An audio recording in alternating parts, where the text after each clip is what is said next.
Knox reaches up and grabs it. Buffalo touchdown. Antonio Gibson running like a receiver and into the end zone for a touchdown. Caught by Chase. What a grab. 34-yard touchdown throw. And 109 yards. Incredible.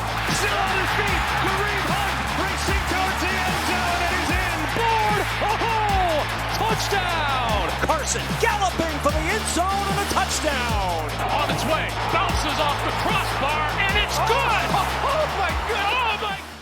Welcome into another week of the Lucky Shots podcast. We're in week 4 of the NFL season, and last week there was a lot of good games. A lot of games decided by one score or less, last-second touchdowns and field goals, and a pretty impressive 66-yard field goal.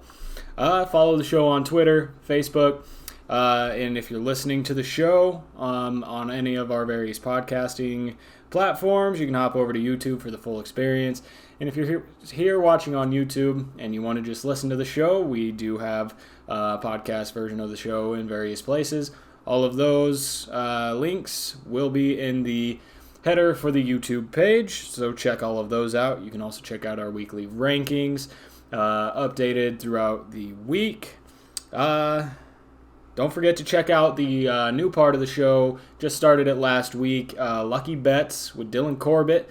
That'll be up tomorrow as well. Diving into sports betting and how some advice for you to bet this upcoming week. Today on the show, we got news, the top performers, winners and losers, a little bit of look at waivers, and the weekly preview. So without further ado, let's hop into the news and the notes from this past week. Matt Nagy on the quarterback situation for the Bears. Last week was terrible with Justin Fields against Cleveland. Not necessarily his fault, but it was not good. The Browns defense, 9 sacks, just absolutely made them look awful. So Coach Matt Nagy said Justin Fields, Nick Foles, and Andy Dalton are all in consideration to start week 4 against the Lions. What you didn't want to see as a Chicago Bears fan in this organization is uncertainty at who the heck is going to be your quarterback, and you have that again this year, starting this week. Moving on, we have Christian McCaffrey. He left the game on Sunday with a hamstring injury. That'll probably keep him sidelined for a few weeks. When we get down to waivers, we'll tell you kind of where to pivot from that. KJ Hamler for the Broncos tore his ACL on Sunday. He is out for the rest of the season. It's a team that, they lost Jerry Jeudy. He'll be back hopefully eventually, but KJ Hamler, who filled in for that role, will no longer be there. He's out for the season. Andy Reid was taken to the hospital after the Chargers game on Sunday, was feeling ill, didn't feel great, so they rushed him to the hospital. He's fine. He was released on Monday. Bit of a scare, but, he's fine. Everything's going to be okay. Tua Tagovailoa was placed on the IR. This is the short-term IR, so it's about 3 weeks or so. So Jacoby Brissett will be that starter, and, he didn't look absolutely terrible this last week. So we'll see how that goes. Tyler Lockett sustained a knee injury during his game on Sunday. I haven't seen any news as of right now on an update there, but that's something to monitor. Juju Smith-Schuster left the game with a rib injury, so that is something else to monitor.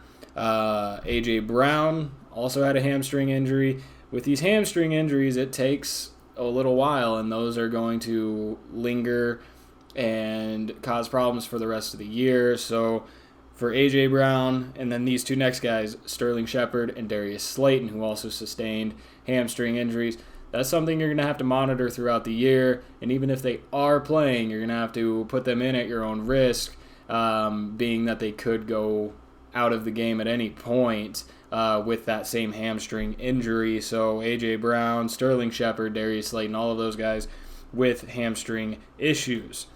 James White for the Patriots left the game with a hip injury. He had a good week. Week 2, week 3, looking to build on that, and had to leave the game with a hip injury, so that is not good. That entire running back room for the Patriots, not very good. We'll have to see how that plays out over the next few weeks. In some lighter news, Justin Tucker broke the NFL record for the longest field goal with a 66-yarder. You heard that at the very end of the intro. That was the announcers reacting to his field goal being made. Kicked it, bounced off the crossbar, went in. Absolutely great. And what makes it even better, it was a game-winning field goal. Gave the Ravens the win, so congratulations to him. Josh Gordon was reinstated by the NFL and immediately, it seems like, signed with the Kansas City Chiefs. He'll start on their practice squad. We'll see how that develops. We'll see if he can actually just stick in the NFL for a little bit. And the Chiefs is not a bad place to go, so we'll see how that develops. And then to finish off the news, Eli Manning was inducted into the Giants Ring of Honor. Congratulations to him. Probably one of the best Giants of all time. Went in, got a couple Super Bowl rings, just absolutely fantastic. And we know, he toppled the Patriots in that undefeated season. Got to be one of the more historic upsets of all time.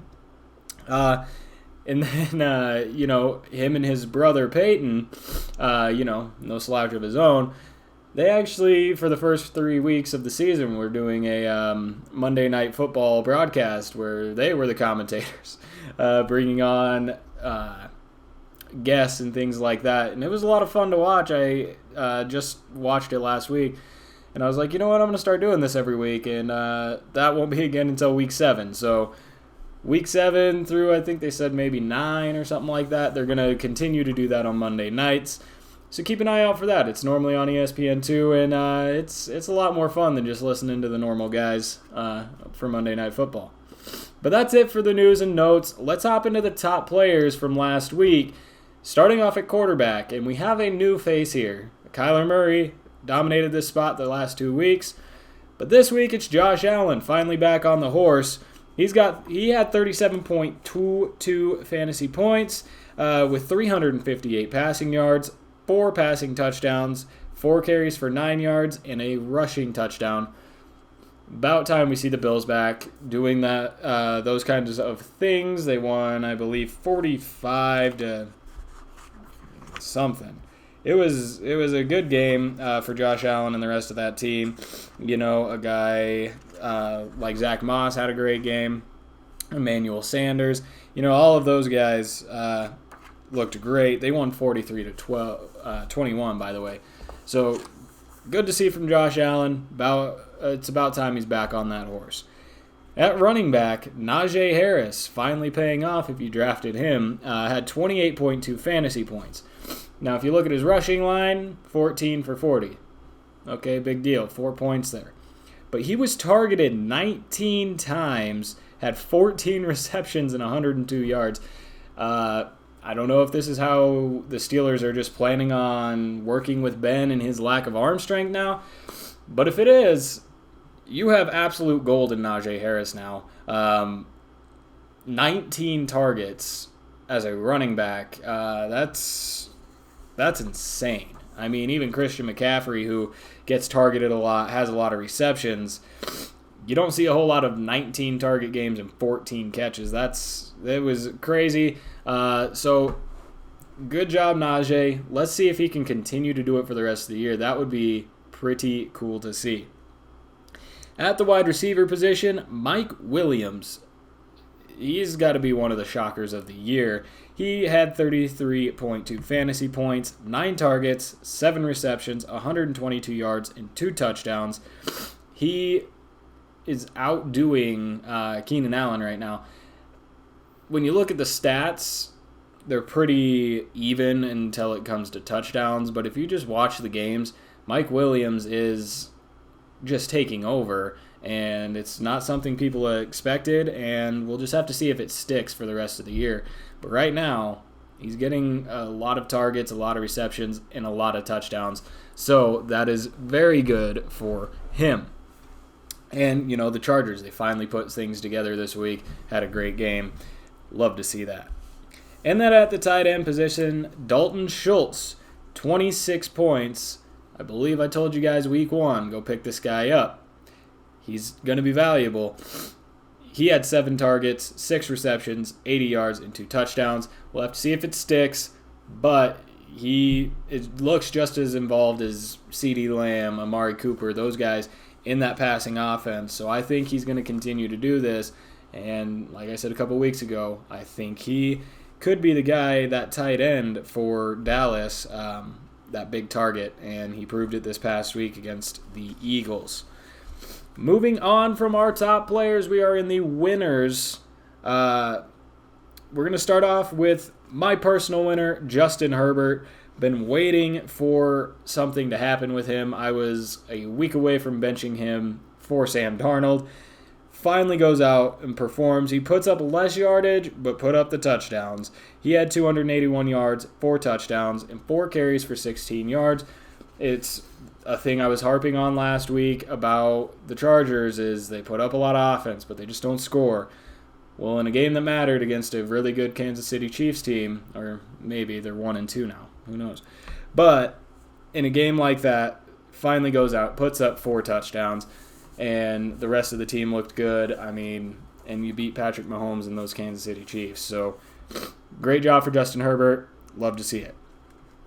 Peyton Barber of the Las Vegas Raiders is your running back winner this week. 23.2 fantasy points, 23 carries, 111 yards, a touchdown, and 3 catches for 31 yards. I don't expect this to stick. You have Josh Jacobs hopefully at some point coming back. Kenyon Drake is also involved, but Kenyon Drake isn't that involved. And I can see this maybe sticking if Josh Jacobs continues to be out.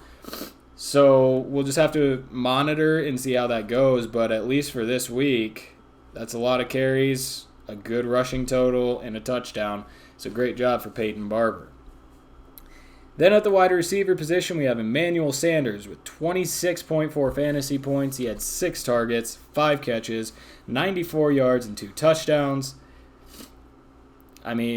It's Emmanuel Sanders. We'll just have to see if it sticks as well, but I think it will. This offense is starting to pick it up, starting to go, and Sanders creates another athletic big target. Not big, but athletic target for Josh Allen to get the ball to, and it looks like he liked him this week. And then at tight end, Tyler Conklin. Conk had 20 points, 8 targets, 7 receptions, 70 yards, and a touchdown in a game that the Vikings actually won. So we'll have to see how that continues, and hopefully he can stay healthy because he definitely took that role. And it's very telling that they had a tight end back, and KJ Osborne did not have a big game. I think KJ Osborne may start to be less and less relevant if the Vikings have that tight end. And if it's Tyler Conklin, the numbers he put up this week look very good. So we'll just have to kind of see who is going to take that role, whether or not it's going to be the tight end, KJ Osborne, and who that tight end will be. Moving on to the losers, it's a Chicago Bears losers segment, just about. You have Justin Fields, only had 3.92 fantasy points in his first NFL start, went 6 of 20 for 68 yards, 3 carries for 12 yards, and was sacked 9 times. The Bears offense, I think, only put up 47 yards of total offense or something like that. It was abysmal, and yes, the Cleveland Browns defense is very good, but they are not 47 yards of total offense good. This offense just looked absolutely terrible. Nothing worked for them, and Justin Fields was at the helm, so we'll just have to see. Is it Justin Fields? with all three quarterbacks up in the running this week, we'll just have to wait and see who that's going to be, and then see how Chicago plays based on that. So sticking in that same offense, David Montgomery only had 7.5 fantasy points, 10 carries, 34 yards, 2 catches, and 21 receiving yards. Again, this offense just did not look good, so we'll move right on next to Allen Robinson, who is the wide receiver loser. He only had 4.7 points, 2 catches, 27 yards. On the bright side, if you look at it, that's 1/3 of their entire passing game. So, perspective, right?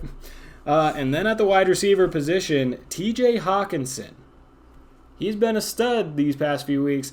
Went out, only put up 3 points, 2 catches for 10 yards. Don't expect that every week. I definitely think Hawkinson is still up there in that upper echelon of your wide receivers, tight ends. So a 3-point game, I don't think that's going to happen all the time. This probably will be the only occurrence of that, but we'll just have to wait and see. All these wait and sees. Who knows? All right, let's move on to the waivers. Very quickly, short, only a few guys, and it's all based on, situations almost. So the first one is Zach Moss. Yeah, right. Why would we pick up Zach Moss? He's 57% rostered, and last week he had 13 carries, 60 yards, 3 touchdowns, 31 yards, and a touchdown through the... Okay. Backtrack. He had 13 rushes, 60 yards, 3 catches, 31 yards, and a touchdown. That's what he had.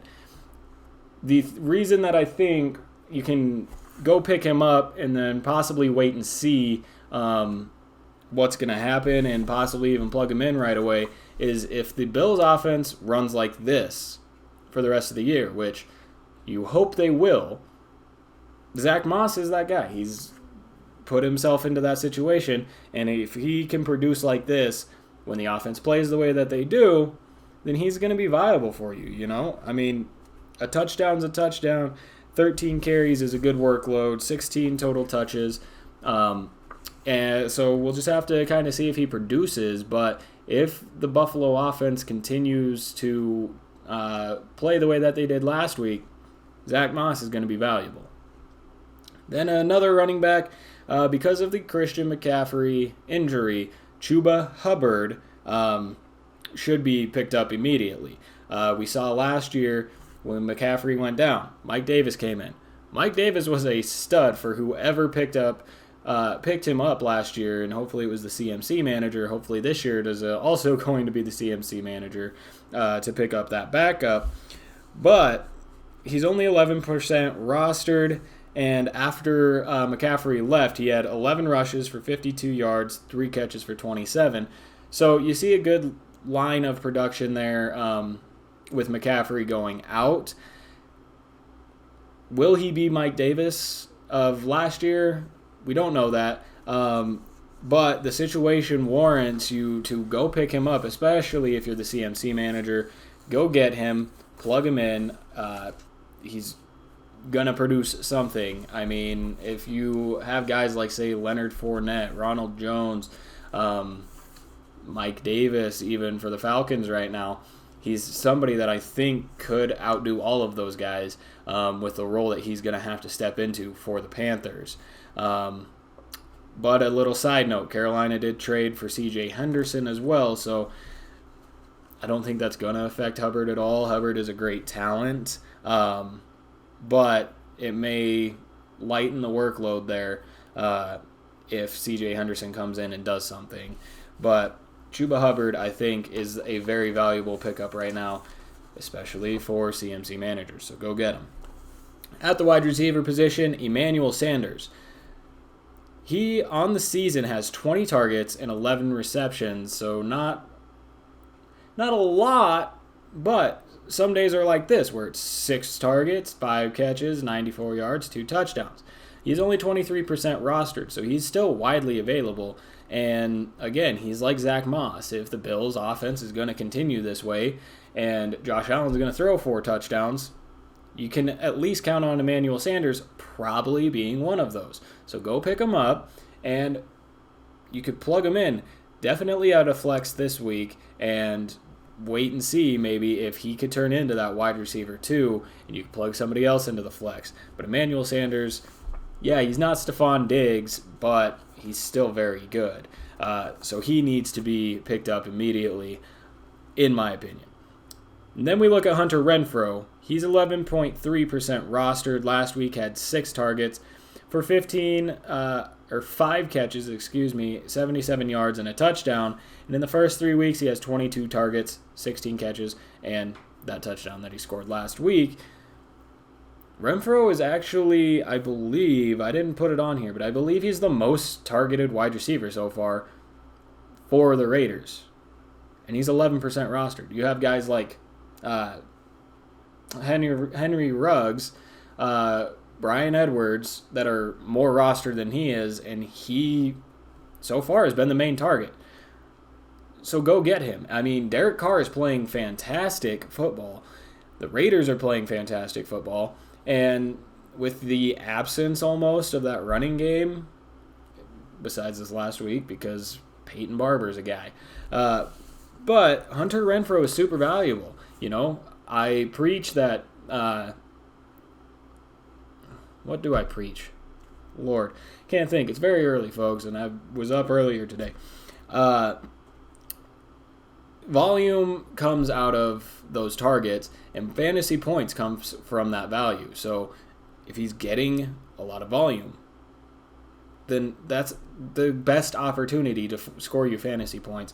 So he's a guy I think you go pick up, plug him into your flex, see what happens. All right, so moving into the weekly preview, we're going to cover the Thursday night game, the Sunday night game, the Monday night game. We're going to change it up, only do a few games during Sunday itself, because the shows are getting a little too long. You know, I don't think you guys want to sit here for 2 hours, so we're trying to shorten it up a bit. All right, so let's hop into Thursday night football. We got the Jaguars and the Bengals. The Jaguars, they just don't look good at all. They lost last week to the Cardinals 31-19. They did have a bright spot defensively, but aside from that, nothing is looking good for them. Overall, they're 23rd in offense, 29th in defense, and dead last in turnover differential. This is where they look awful. -8. They give the ball away 8 more times than they take it away. It's just terrible. If you're giving the ball away that much, you're not going to win a single game. You could get into a shootout even if you wanted to, and you're still going to lose if you're giving the ball away 8 times compared to your 1. But some players to look out for Jacksonville. Trevor Lawrence. Is he going to do anything? Like, is he going to turn into the guy everybody wants him to be? So far, he's got 7 interceptions and 2 fumbles. That's in 3 weeks. 9 of those team turnovers come from Trevor Lawrence. It's not looking good for him. He's going to need help. I mean, he's got weapons. James Robinson last week had 25.6 fantasy points, 15 carries, 88 yards, a touchdown, and 6 catches for 46 yards. Like, you just got to figure it out and make things that are going to work for your team and your personnel. And right now, I don't think they're doing that. And that's why Lawrence is in such bad spots. That's why this offense is in bad spots. And this is why this team's so bad. So, Jacksonville, figure it out. Urban, I love you, but you're not doing a good job so far. Get something figured out. And then, so I mentioned James Robinson, and then Marvin Jones leading the team with 16.1 fantasy points per average on a week. He's a guy that I actually play in the work league that I'm in. I like Marvin Jones. He seems like the most valuable piece of this offense. James Robinson, if he can continue to be as involved as he was last week, if Urban finally sees, hey, James Robinson's the guy, get him the ball, then he's also going to be very, very valuable, as he could be one of the only bright spots as Marvin Jones is on this offense. Moving on to the Bengals, they won 24-10 last week versus the Steelers. Looked very good. But again, the Steelers don't look very good, so got to temper your expectations there, because the Bengals are 28th in total offense. It seems like most of their offense comes from that one deep ball per week to Jamar Chase. But we'll get to that in a second. But they are 8th on defense. Their defense is pretty good. I picked them up last week to play against the Steelers, and it turned out to be a great decision. They've got some playmakers. They can hold enough for their offense to go out and do something. The Bengals are 2-1 right now, so they're doing something right. But what they're not doing right is the turnover differential. It's not as bad as the Jaguars, but it's still in the -1. But you can live with that, especially if you can get big plays like they have to Jamar Chase every week. But, I mean, yeah, this team's not terrible. I mean, you got Joe Burrow. He's the quarterback 23 on the season. He finally kind of looked a little more comfortable last week. That's because he didn't have TJ Watt breathing down his neck. But the offense kind of picked it up, except for Joe Mixon. Joe Mixon only had 10.4 fantasy points. He averages 14.5. I think this next week against the Jaguars, it's going to be a good bounce back, and he's going to jump into that top 5 for running backs. Now that I believe in Joe Mixon, watch him do nothing else for the rest of the year, that kiss of death type of thing, because I wasn't high on him. He went out and played well. Now I'm high on him. He probably won't do anything. And then Jamar Chase, another guy that I was wrong about, I guess. He's averaging 18.9 fantasy points per week. He's got a touchdown every week, and not only a touchdown every week, like a big play touchdown every week. Week 1, 50-yard touchdown. Week 2, 42-yard touchdown. And this past week, 34-yard touchdown. Guys, most of the Bengals offense is, hey, Jamar, just go. Joe, throw it to him. Put somebody back there on him. Don't leave a playmaker. I mean, I don't want to say you got to double team him, but definitely never keep a safety off of him. Keep a safety on his side of the field at all times, because he's burnt every defense that they've played so far this season. As far as who are we going to pick, what does it look like? I'm picking the Bengals, strictly for the fact that, they'll probably get some good chunk plays, and the Jaguars are just bad. You got to figure out something to do for that team. Not sure how it's going to work out, but we'll see. Got to take a drink.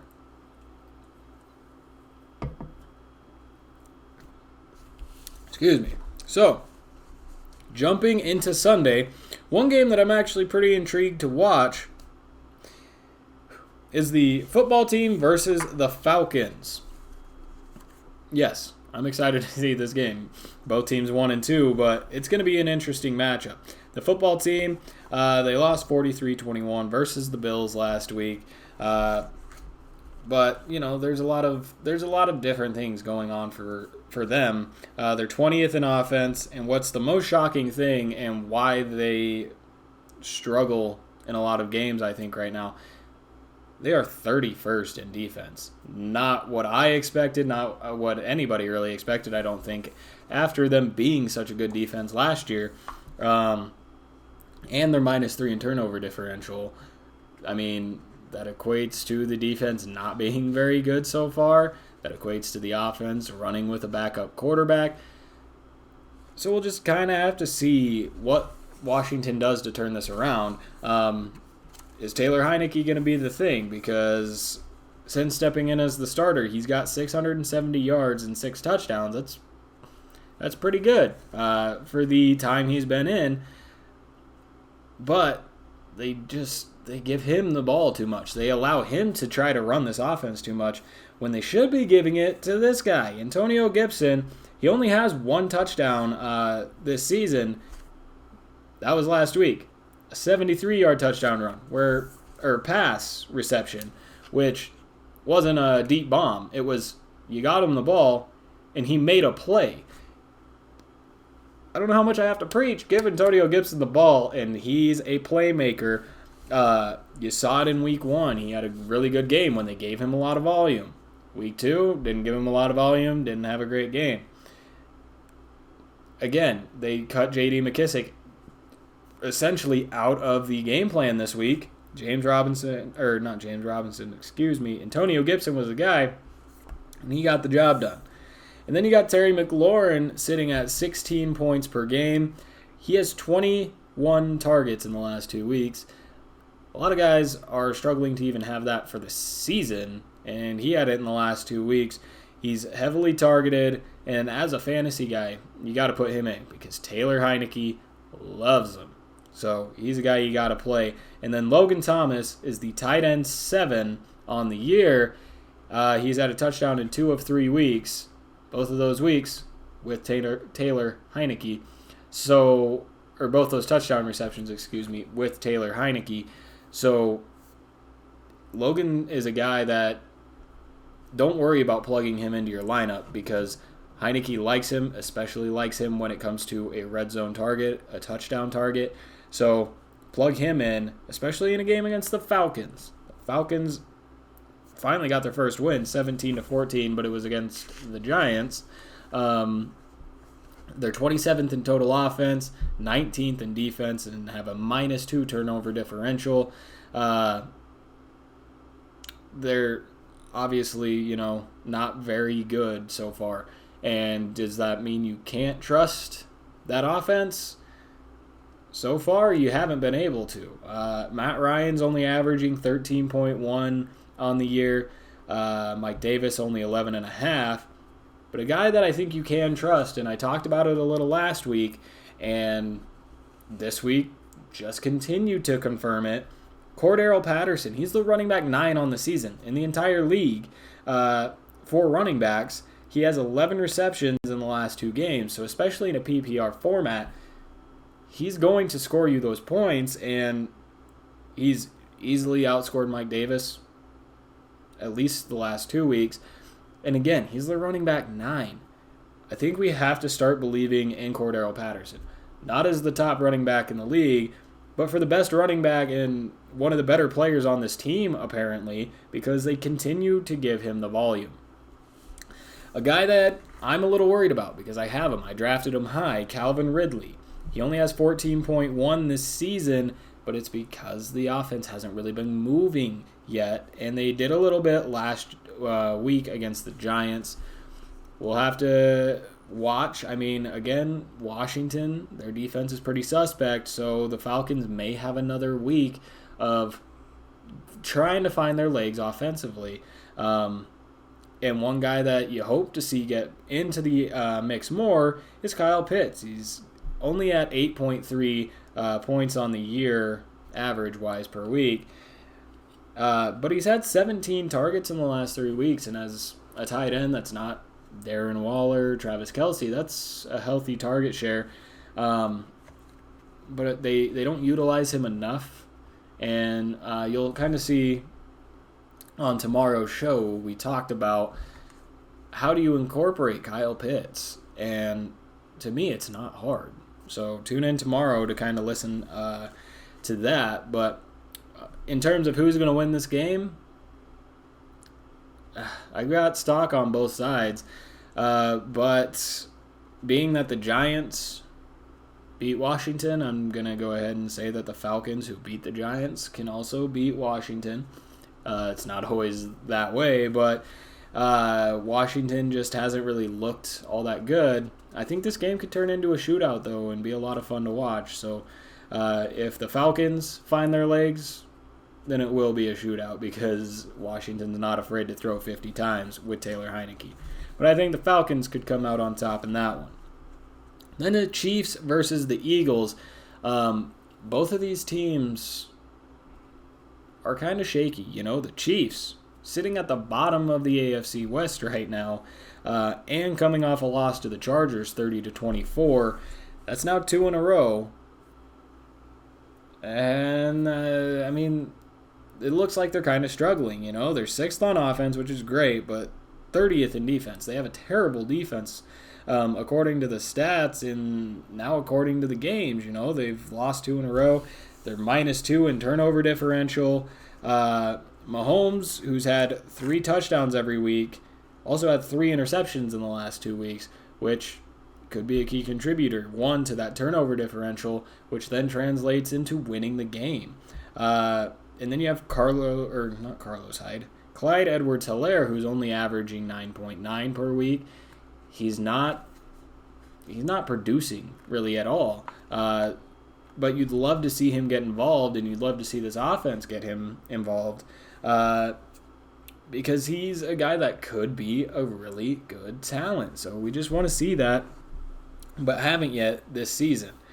Tyreek Hill, he's averaging 7.8 fantasy points in the last 2 weeks, which is absolutely killing me. I do not like that. He needs to figure it out, because he's only been targeted 11 times in these 2 losses. So,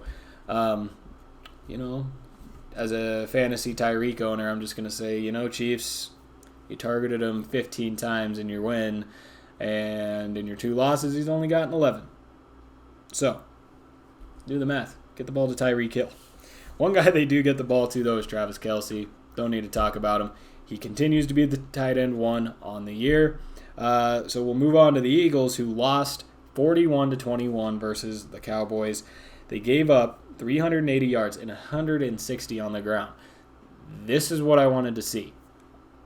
This game, to me, was a big indicator of where this Eagles defense is, because they were ranked as one of the top defenses, but they played not very good teams in low-scoring games, and then they got in against the Cowboys, and the Cowboys said, this is what a real offense looks like, and they couldn't handle it. Zeke finally got on track. Dak went in there and did Dak Prescott, The Eagles are only 16th on offense, still ranked 7th on defense, but I'm throwing that ranking out the window. The Cowboys, yeah, they're good, but so is this Chiefs offense, and I think the Eagles are going to have a rough time against a Chiefs team that's probably pissed off. 2 losses in a row at the bottom of the AFC West, with the Broncos sitting on top, the Raiders sitting on top at 3-0. So the Eagles, I think, are going to have to endure a very angry Chiefs team. They're -1 in turnover differential, so we'll have to see if they can clean that up, because if they can clean that up, they might have a chance in this game. Jalen Hurts is averaging 23.7 on the year. Emmanuel Sanders, only 7.7 in the last 2 weeks. Again, not getting very utilized. You saw last week, though, they were trying to catch up, so it wasn't a lot for him to get in on. They could have thrown him the ball more. I would have liked to see them throw him the ball more, but, it is what it is. Devonta Smith, only averaging 9.5. He's got 5 catches for 44 yards, and that's over 2 games in the last 2 weeks. Not looking good in these last 2 weeks after a huge week 1. So the Eagles just need to get that offense back to what they would be good at. They tried to do too much against the Cowboys, in my opinion, and nothing was working. So just simplify it, These are your playmakers. Put the ball in their hands. Make plays. One guy that's been a little surprising, he actually leads the team in fantasy average, is Jalen Reagar at 9.9 fantasy points per week. And he's been targeted 13 times in the last 2 weeks, which, if you split that up, that's about 6 or 7 for both games. So he's a guy that was in my preseason scouting, I guess you could say, for my fantasy teams. Jalen Reagar was a guy that I thought about taking at some points. I don't know if he's, for real and gonna stick, or if he's just benefiting from the offense being not good the last 2 weeks. So I guess we'll just have to see. But I think the Chiefs bounce back in a big way this week, and, maybe I'm still too high on the Chiefs. Maybe they're just not. Maybe they got a really good offense and their defense just isn't very good. But I believe in them against the Eagles this week, who finally kind of, to me, showed their true colors against an actually good football team. Then we move on to the Seahawks and the 49ers. This one will be a lot of fun to watch as well. Both teams coming off of a loss. The Seahawks to the Vikings 30-17. The one thing that is going for the Seahawks, is they are +1 in turnover differential. What's not going in their favor? They are dead last in defense. Dead last. Not a shocker, because they were not good last year either on the defensive side of the ball. And some more players to kind of look out for, Russell Wilson, he looked real good the first couple weeks, had a couple deep bombs. He's still sitting at a 70% completion percentage, which is great, but his touchdowns are progressively going down. Had 4 in week 1, 2 in week 2, and 1 this past week. So we just got to see, he's got to keep it going. We don't want to see the Russ drop off of normal. Start out super hot and then just slowly get worse. We got to see him continue to do what he was doing in week 1. Chris Carson, though, he's kind of on a hot streak. 3 touchdowns in the last 2 weeks, along with Tyler Lockett, who's the wide receiver 3 on the year with 21.6 fantasy points on average. That's also kind of inflated with Russell Wilson and those long touchdowns. But Lockett, he's getting targeted just as much as the next guy, DK Metcalf, and he's putting a little more on the board. DK is only putting up 16.7, but has 20 targets and 12 receptions in the last 2 weeks, so he's starting to get more involved. So, I think this offense is where it needs to be. They just need to continue to execute and do things right for them to continue to win. They lost against the Vikings. I don't think the Vikings are really that good. Just saying. Sorry. But they beat the Seahawks, and to me, that's the Seahawks' fault, and that's the end of that story. They've got to... This offense has to continue to move, and this defense needs to start making plays. You're positive in the turnover category. Translate that elsewhere. Start stopping people on the ground. Start making third down stops, forcing punts. Get your offense back on the field. Then the 49ers, they lost a heartbreaker last week. They lost 30-28 to the Packers on a game-winning field goal by Mason Crosby. But they were down, not looking good. Fought their way back to a 28-27 lead, but they gave Aaron Rodgers about 35 seconds, and one deep ball to Devontae Adams, another quick pass, field goal range. Mason Crosby knocks it through. So they just didn't finish, and that's it. They are 19th in offense, 16th in defense, and -3 in turnover differential. Garoppolo, you can say this about the guy. He's consistent. 1 touchdown in week 1, 2 in week 2, 2 in week 3. The only problem is when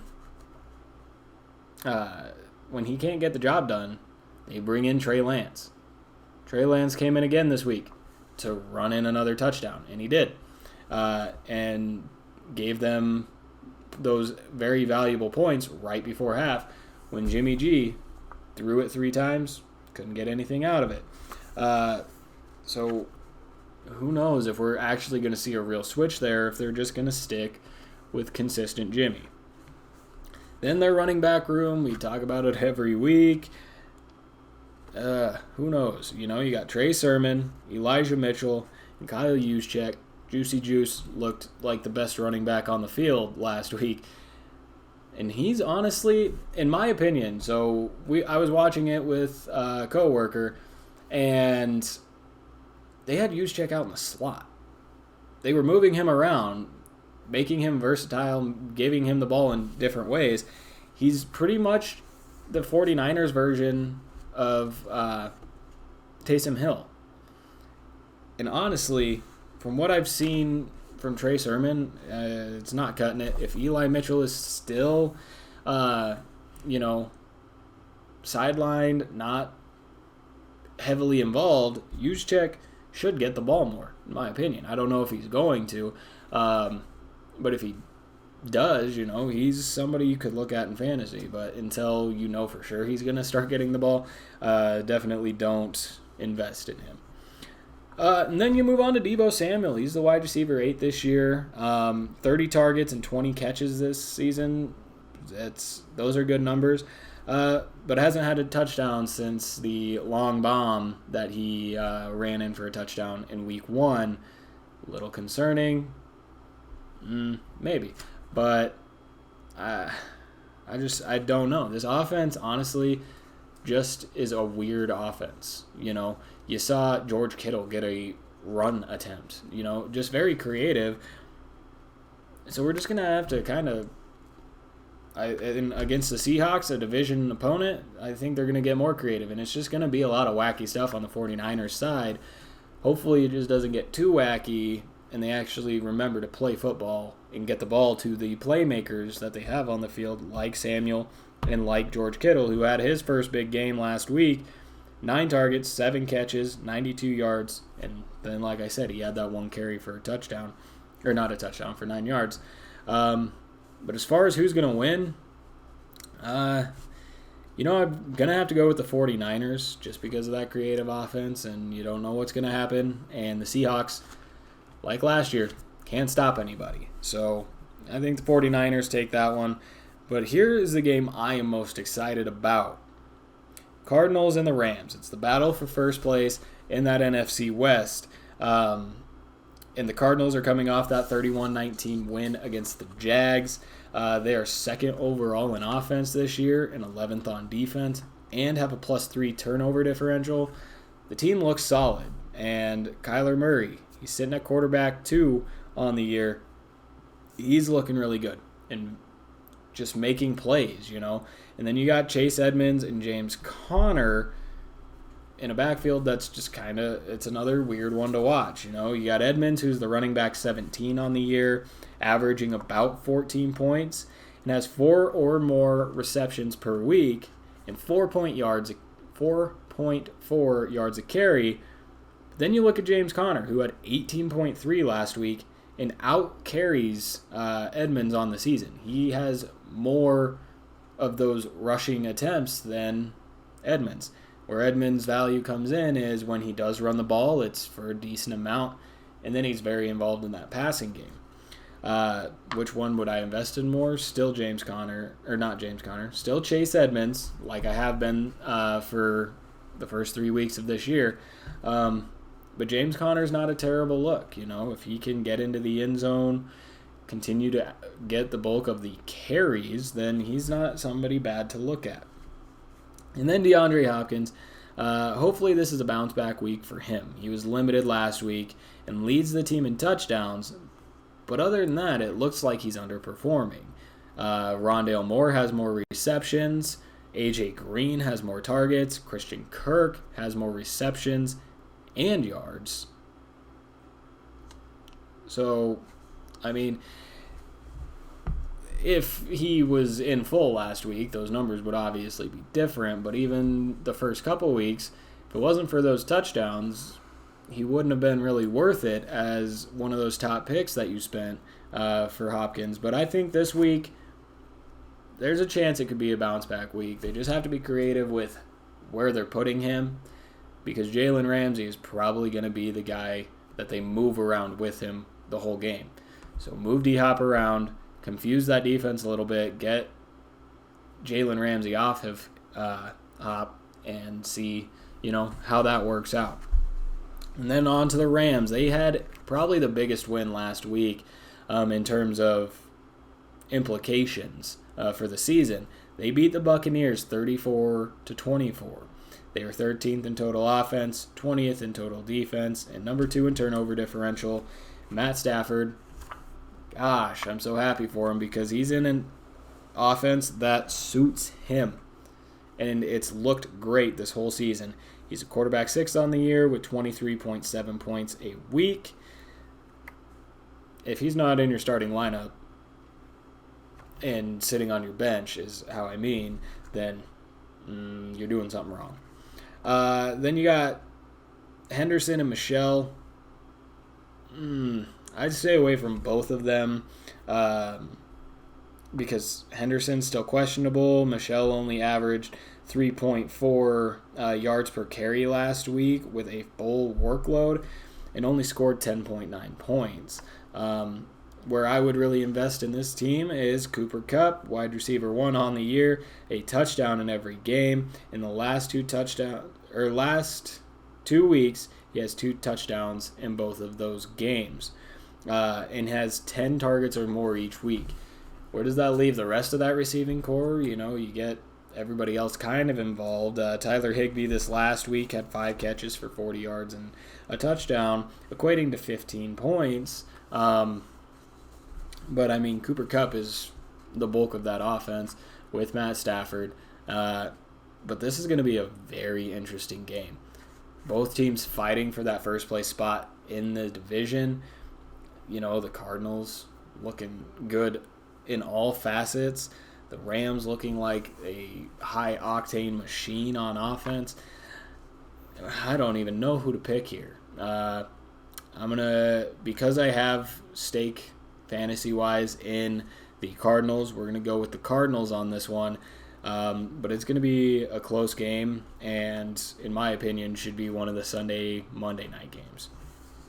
Moving on to that Sunday night game, a little irritating that this gets to be the Sunday night game because it's not going to be a game at all. But it gets to be the Sunday night game because it's Tom Brady's return to New England, Bill Belichick's revenge. Whatever. The game's not going to be that good. It's just not. The Buccaneers, they're probably pissed off after losing last week, 34-24. You got Tom Brady coming back to New England. You got Rob Gronkowski coming back. Gronkowski is questionable, but I assume he'll do anything he can to get himself back for this game.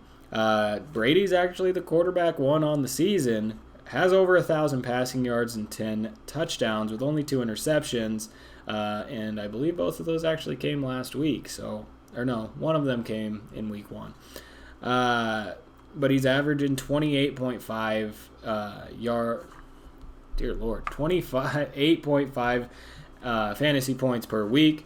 Then you move on to Chris Godwin. He's the wide receiver 7 on the year, averaging 19.8 fantasy points per week, and has a touchdown every week, whether it's through the air or on the ground. He's definitely that main guy, and he's a very good and versatile player. And then you move on to Mike Evans, who's 16.2 on the year, with 13 catches, 181 yards, 2 touchdowns in the last 2 weeks. So he's starting to get a little more involved in this offense. But that's cutting into this guy, Antonio Brown, who will be back from COVID this coming week, as he was out last week. But after having a big week 1 and scoring 23.7, he's dropped off the last 2 weeks. Granted, he didn't play last week, but the week before that only had 1 catch for 17 yards. Where'd he go? You want to see that production out of him. And then you got Rob Gronkowski again. He's questionable, but like I said, I think he's going to find a way to get himself into this game. And he's the tight end 2 on the season. A lot of touchdowns. He's looking good. On the Patriots side of the ball, they lost 28-13 against the Saints. They're 22nd in total offense. They are number 5 in total defense, which is not bad. And they're even in the turnover differential. Mac Jones threw his first interceptions of his career last week.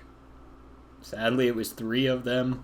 But on the year, he's got 11.4 fantasy points and 2 touchdowns. Stay away from him at all costs, and especially this week. Watch it be really close now, because I'm saying that it's not going to be close, but it's not going to be close. And then you look at their running back situation. James White is doubtful. He, for the last couple weeks, was the guy. And Damian Harris, who had a big first week, just fell off, his workload this week should pick up if White is out, because he had 39 carries through the first 2 weeks, but only 6 last week. So we'll just kind of have to see where that goes, because they also have Ramondre Stevenson. They also have J.J. Taylor. It's an offense where you don't know where the pieces are going to fall.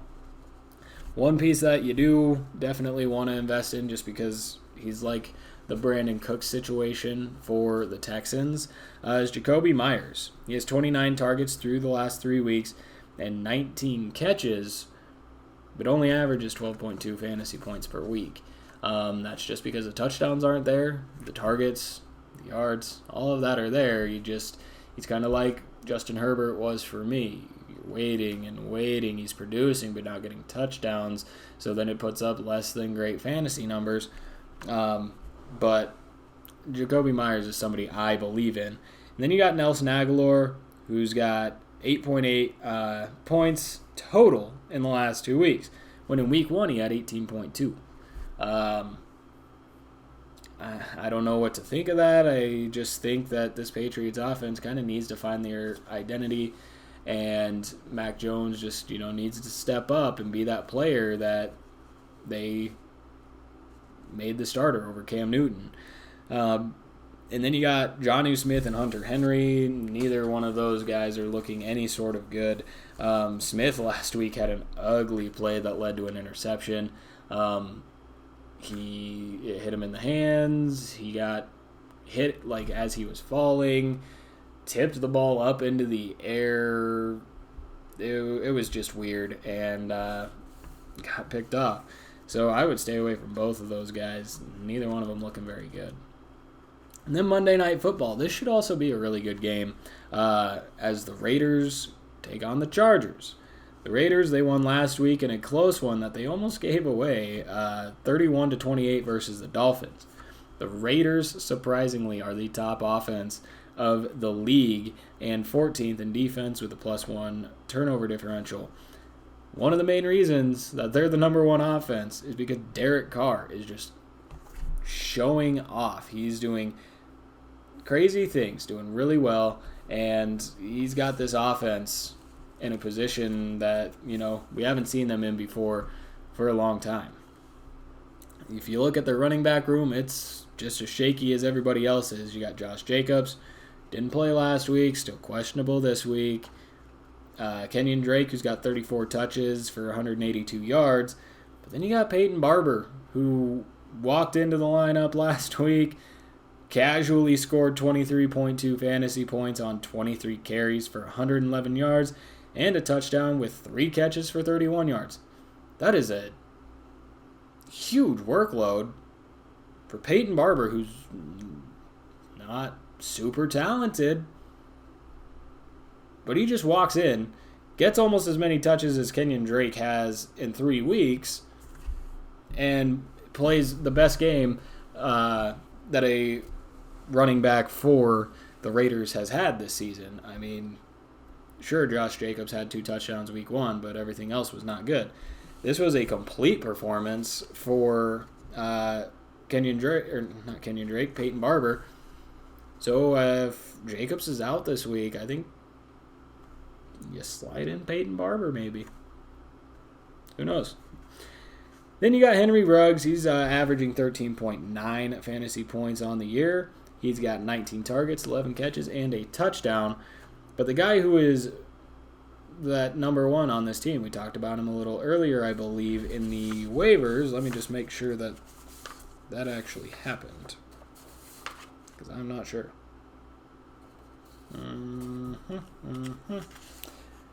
Yeah. So we talked about him earlier. He's leading the team in mostly all of those statistical categories, besides Darren Waller, obviously. But he's got 22 targets, 16 catches, and a touchdown.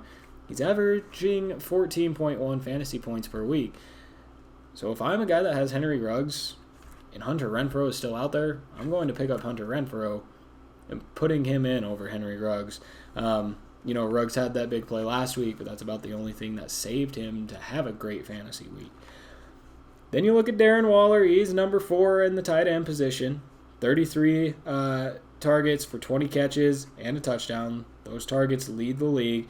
He's second in yards, but he's 8th in touchdowns. And compared to Travis Kelce, who has 20 catches on 26 targets and 3 touchdowns, I mean, that's if you're asking what's the difference between the two, that's Travis Kelce at 3 touchdowns. That's Darren Waller at 1. But again, this is an offense that's doing really well, and Derek Carr's doing really well. In a game against the Chargers, who are 17th in defense, but still were able to stop the Chiefs. It's going to be an interesting matchup to watch. Speaking of the Chargers, they're 9th in total offense, 4th in passing. But here's the thing. They only had 2 passing touchdowns until last week as a top 5 passing team. Finally, this last week, they scored 4 and made this offense look like it's supposed to look. And against a Chargers team that, is middle of the pack defensively and had a close game against the Dolphins and a backup quarterback, I think the Chargers have another week of doing some special things, which is a good thing for Justin Herbert, but he is questionable.